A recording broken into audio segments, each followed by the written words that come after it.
Baker.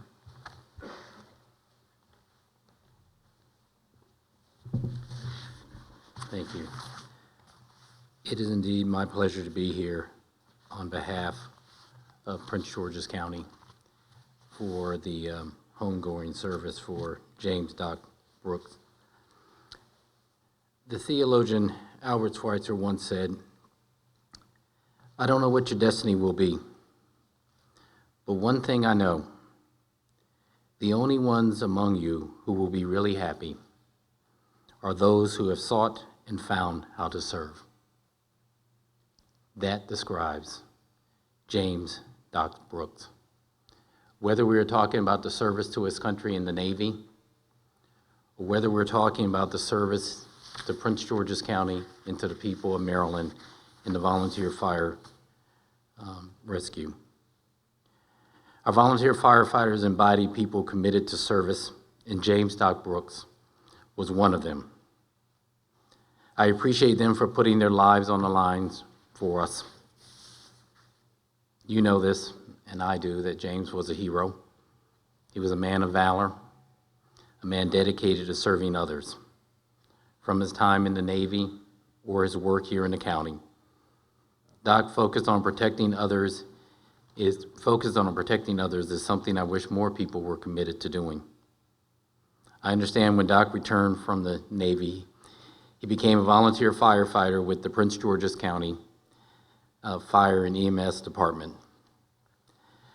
Doc was passionate about boats, so he joined the Volunteer Marine Fire Rescue. There he was able to shape his passion for helping others while serving Prince George's County. James Brooks, like his fellow volunteers, was a person who truly cared about people and serving people and was committed throughout his life. And he was serving people on his very last day. That's what heroes do. That's what heroes do. They serve others unselfishly. To his wife, Betsy, and to his family, I want to thank you for sharing your husband, your father, your grandfather, and your friend with Prince George's County,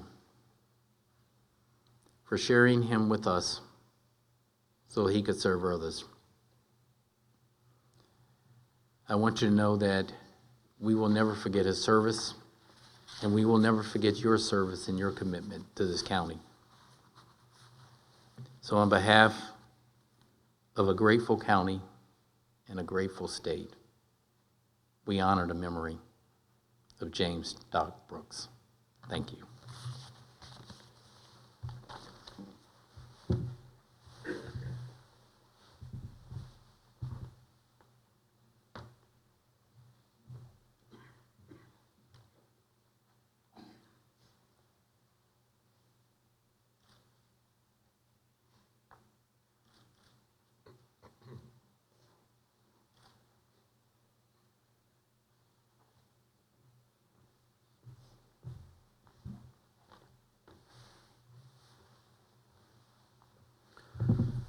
It's now my honor to introduce the chair of the Prince George's County Council, Mel Franklin.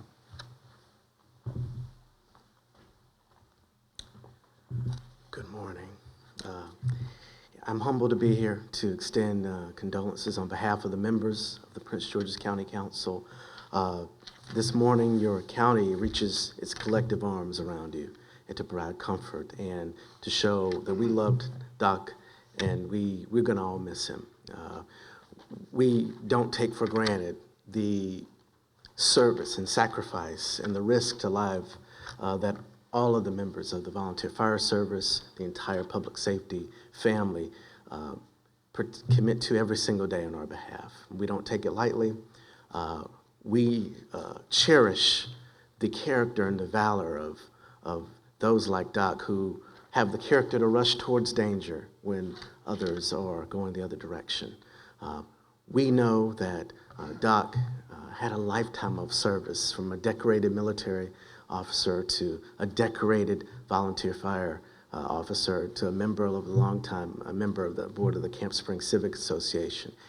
he loved his community, and his community loved him back. And just on behalf of the county council, we are here for you. We know Doc is at the right hand of our Lord and Savior right now. And we on the county council wish every comfort to you, and again extend our condolences. God bless all of you, and thank you.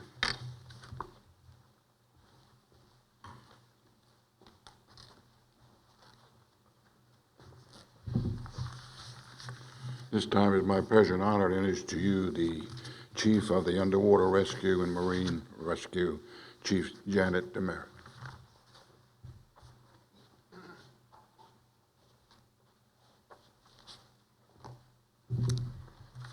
First off, I'm the deputy chief. Sorry, never go against a chaplain, but I had something prepared, and knowing Doc, I said, I want to tell you the man he is. He loved his country. He loved his country. He served it well. Air shows, anything he could do that had to do with the military. My husband, his family members, he was all-encompassing about the military. He loved his fire department. He was all about serving, to a fault. I know that if he was running very late coming home, he would turn to me and say, well, if we run a call, I'm not in trouble. But if we keep staying out here doing patrols on the Potomac, I might get in a little hot water. His community, he was very passionate about Prince George's County and his community. And those that knew him from where he served on any of his committee groups, from the police to the sheriffs, you're smiling.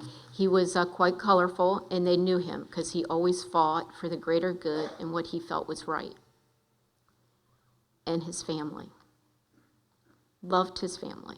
We knew all about his family. Doc was very special in that we were working on with the many initiatives, but as you get into winter, it's more of our downtime where we're out on the Potomac every week and weekend on things that are near and dear to my heart. The elderly, we were working with Alzheimer's, and working with the young, the kids, in some of these underprivileged areas, reading, water and ice safety in the schools. And he will be sorely missed for that because he was a real shoe-in with the children. Next is the person that he was. And you're smiling because you know I have to say the person he was. He loved life, and he loved it where he made people smile. And I never knew how much until I had dealt with 2 separate vendors or associations, and they seemed very awkward when I came in. And finally the guy called me back. And Doc had been there twice, 2 different people before I'd seen them. And the gentleman called me on the phone and he said, I have to tell you, you got the greatest group of guys. And I said, well, I know that. And he said, they would like you a lot. And I said, well, I hope so. He said, I got to tell you though, he goes, the one vendor said, they told us to be very sensitive to you because you had a complex that you were 6'3", and that when you walk into a room not to say anything. The other vendor said, be very careful. She's 5'2" and she's 275 pounds. So I think you know that I am neither of those, but he thought that was the greatest thing going with these guys. I think it went back from his time on the ships too, but he loved to make people laugh, and that was his little, let me go for it.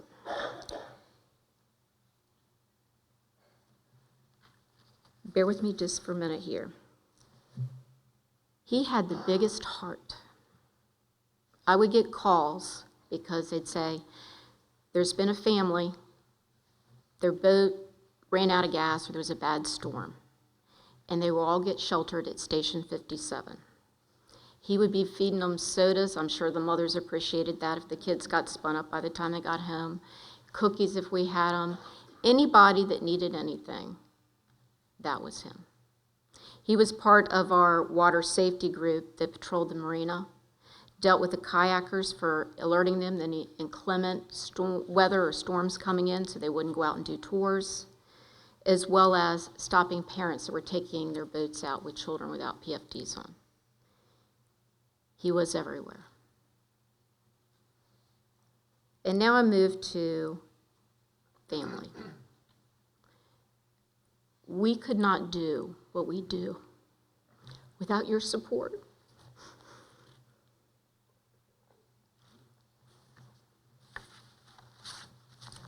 And thank you for sharing him with us.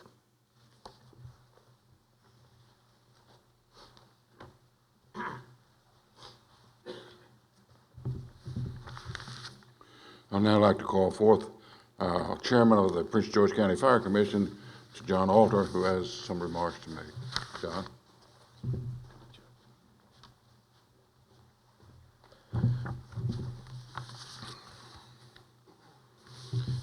Betsy, children, grandchildren, brothers and sisters, family, from the Fire Commission, our deepest sympathy and our condolences to your family. A moment in time that could be minutes, that could be seconds, that could be hours. Back in 1736, there was a gentleman, Ben Franklin, understood a moment in time. A year earlier, there was a fire, and they needed help. So with that, Benjamin Franklin put our first volunteer fire department together. A band of citizen volunteers, much like ourselves today, got together, decided in a moment in time they needed to help. Benjamin Franklin has led the way through many authors of being the father of our fire department. As firefighters, we understand a moment of time. We understand that a minute feels like an hour feels like an eternity. When there's a fire, you're in need. When you have an EMS emergency, or you're in the water waving your arms hoping to be rescued. Who best to see come down the river than Doc Brooks driving the boat to come pick you up? He understood a moment in time.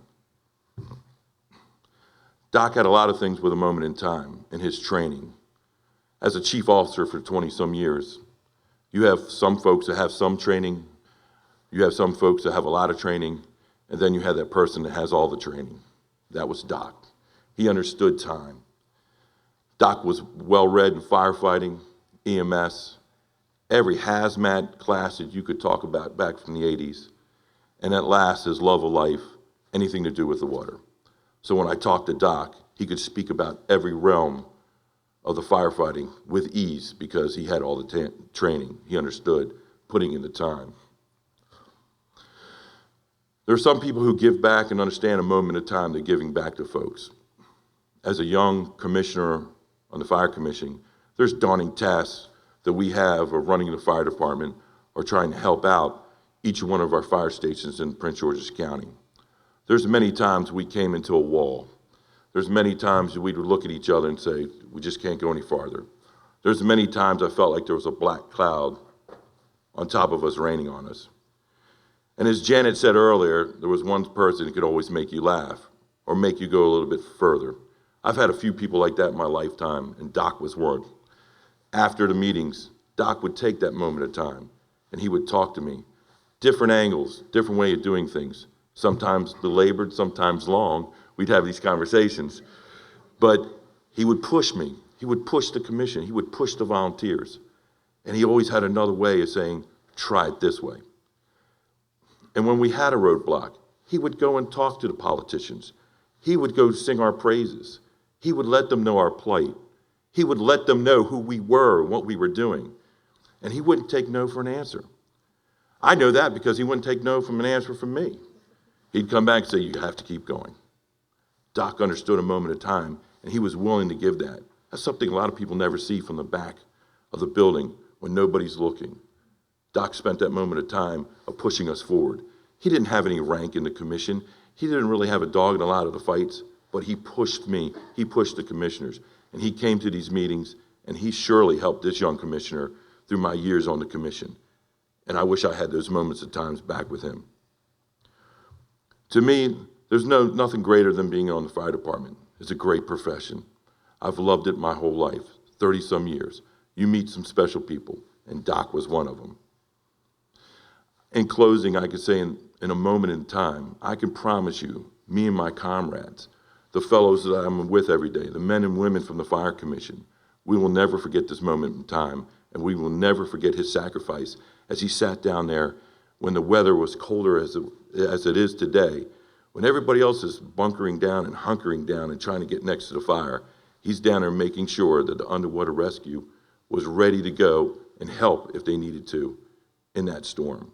And that'll never be forgotten. And I thank the family, and God bless.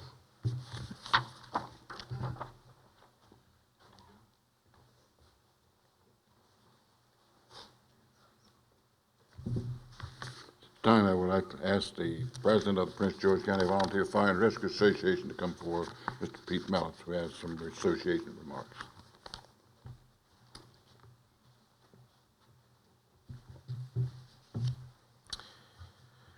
On behalf of the officers and members of the entire Prince George's County Volunteer Fire and Rescue Association, we offer our deepest sympathies to the family in its entirety.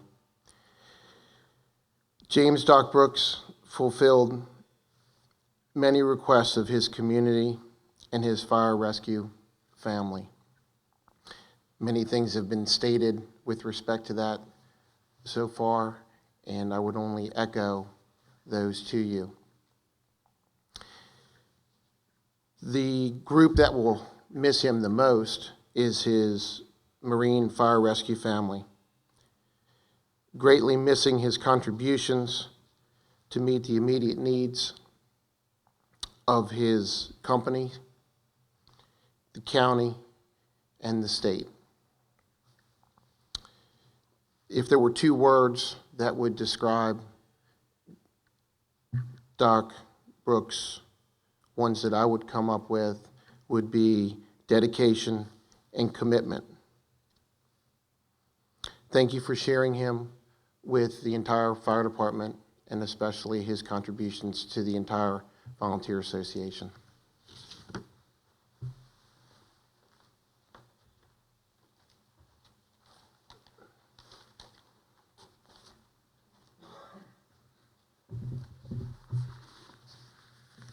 This time we'll have come forth Mrs. Jackie Olson, who's president of the Maryland State Firemen's Association, for some remarks. Mr. President.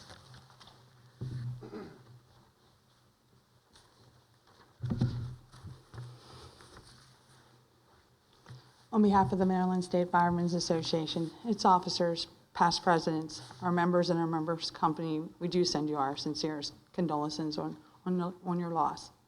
I met Doc several times, and he definitely was an exceptional person. Today, as we celebrate and remember the son, the brother, the husband, the father, the grandfather, a friend, and a fallen brother,